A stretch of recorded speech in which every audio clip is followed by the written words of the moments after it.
All right, today is day 25. Today is the 23rd of August of 2025. And you are the voice, still in identity. It's you are the voice. And I'll read, by the word of the Lord, the heavens were made, and all the hosts of them by the breath of his mouth. Reference scripture is Psalm 33:6. Part of understanding your divine identity is understanding who God is and how you're made in his image.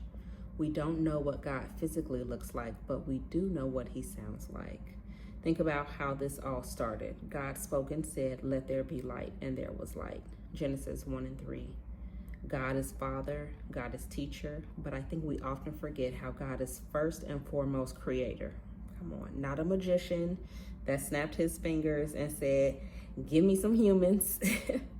He spoke life into being, and from his words alone created something out of nothing. Plus, John 1:1 reminds us that in the beginning was the Word, and the Word was with God, and the Word was God. NIV emphasis on mine. It's who God is. So we're created in his image, a living word. God is voice and uses voice to create new ideas, miracles, and solutions. His voice is both the vision and the vehicle to our promised land. Honey, let me read that again. His voice is both the vision and the vehicle to our promised land.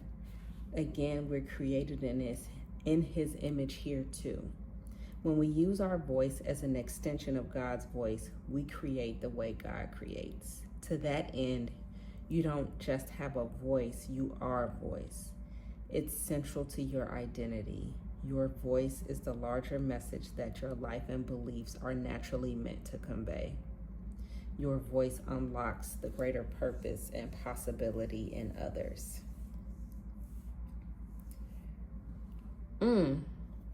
I've never thought about voice so deeply and really considered, like, we know the power of the tongue, the power of words, spoken words specifically.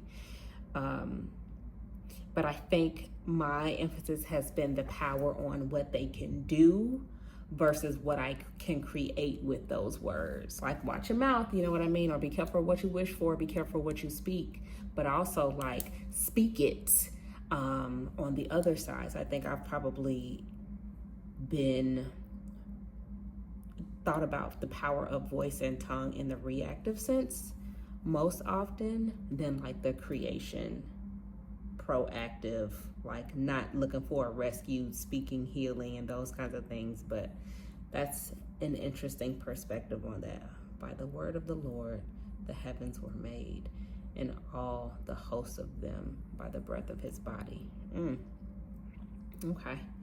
So the prompt for today is, what thoughts come up? Lord, are we here? All right, see, watch your mouth. Listen, there's power in the tongue, so that means we need to double down on this. What thoughts come up for you when you begin to embrace the notion that voice is central to your core identity? What thoughts come up for you when you begin to embrace the notion that voice is central to your core identity? Like, I am who I say I am. That's the first thing that comes to mind. And knowing whose you are. Not just who you are, but whose you are. That sounds cliche, but it's really something to think about. Well, oh, thank you.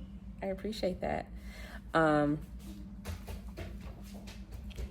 I'd say, in embracing the notion that like voice is central to identity.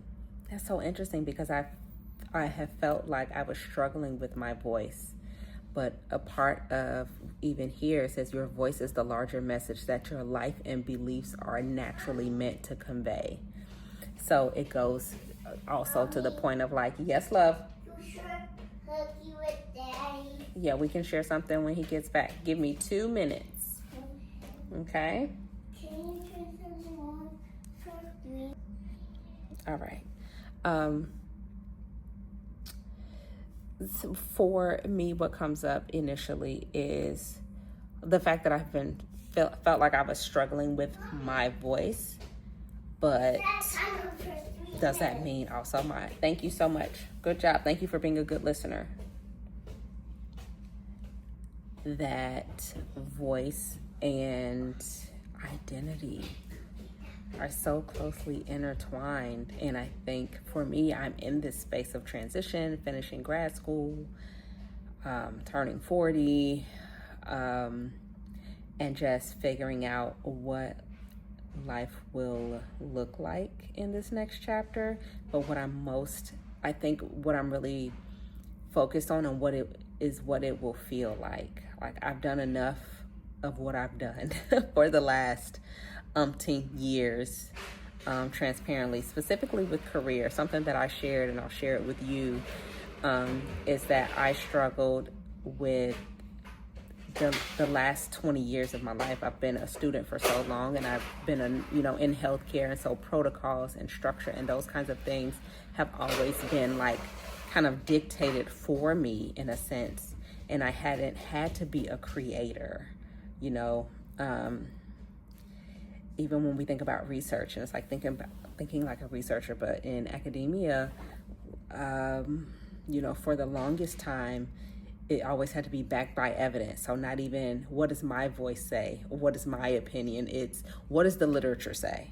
We're not concerned with your voice and what it says. So I think that is a part of, something that I'm unpacking as I enter this new chapter where I want to have more control, more flexibility, more freedom, and my voice, my identity is going to be, first it has to be God-led, and like, what is my intuition? What is my gut telling me, right? What is that nudge?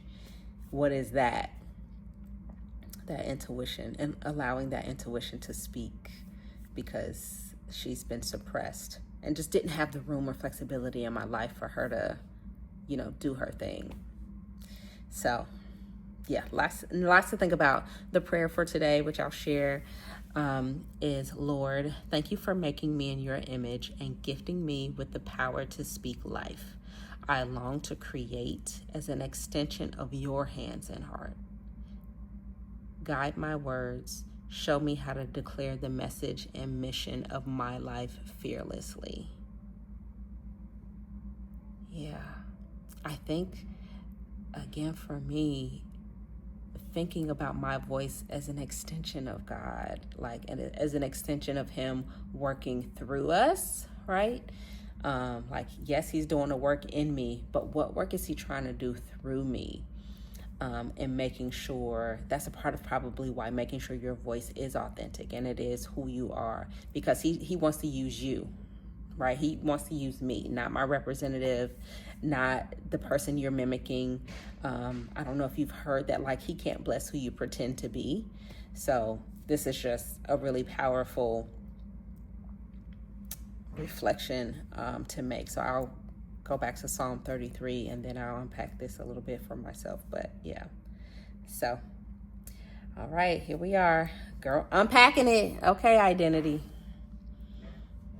We're present and accounted for. Okay, here we are in obedience. You have a great day.